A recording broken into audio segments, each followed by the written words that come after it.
Hello, folks. Happy holidays from Freedom Physical Therapy. This is Mike Karegeannes. As winter's approaching here, I wanted to share with you some very important auto safety facts. So it's important that all of us and your teens that are driving can be safe and secure in their vehicles, and the unfortunate incident and accidents should occur. And of course, all year long, these are going to be super important tips. So we're going to just look over to some poster boards here, and I'm going to just cover some of the quick highlights. But it's important to know that seatbelts alone reduce serious or fatal injury risk by 42%. But if you choose to only rely on your airbag, there's only a 12% benefit to that. So that's why it's so crucial to make sure that you are using your seatbelt properly, as well as hopefully your vehicle has airbags. The next important feature to think about is that most of you may not know that airbags deploy at over 200 miles per hour.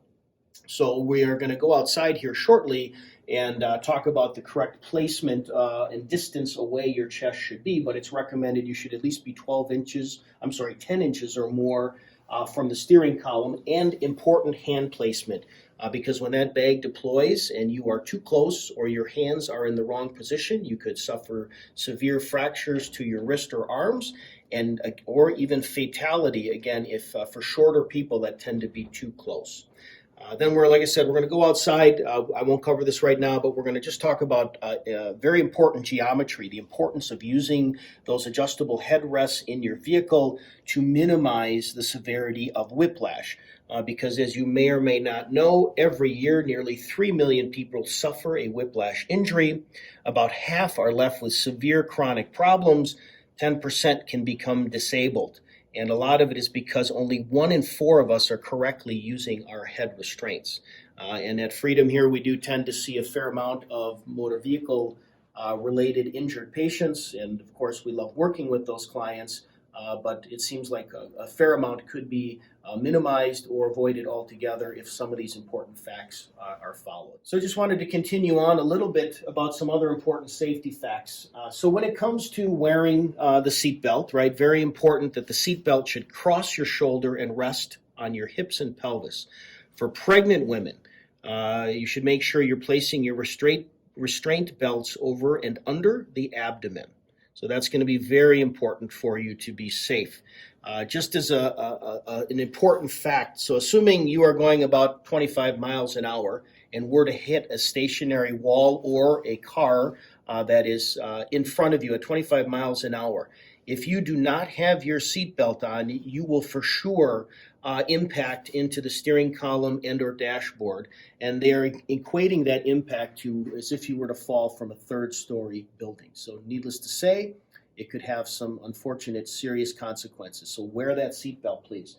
And then as far as Wisconsin is concerned, and you should check various important websites out there like the www.nhtsa.gov for appropriate information regarding your state laws. But in Wisconsin, this is still applicable. So rear-facing seats for an infant, they should be in those until they're up to 20 pounds or a minimum of 1 year, or as long as possible if they were to fit. When it comes to children over 1 year old and weighing 20 to 40 pounds, they may ride in a forward-facing seat.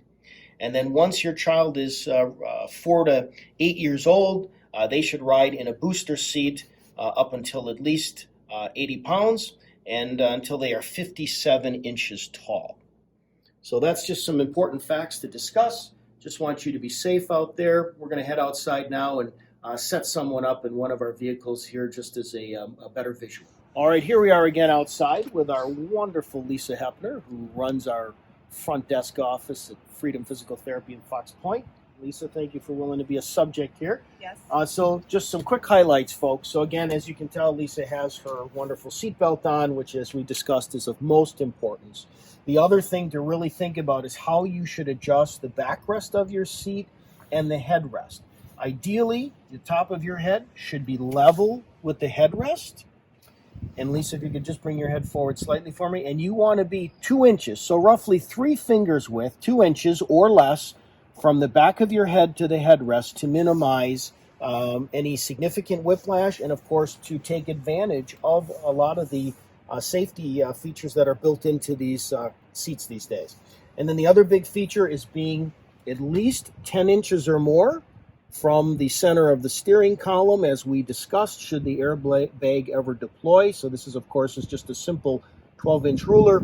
And then notice her hand positions at 9 and 3 roughly. So if for any reason the airbag would deploy, her hands will be safe, versus people who might tend to drive like this will be at far greater risk to their wrists or arms. So just some key points to think about next time that you are getting in your car. Safe driving, happy holidays, and Happy New Year.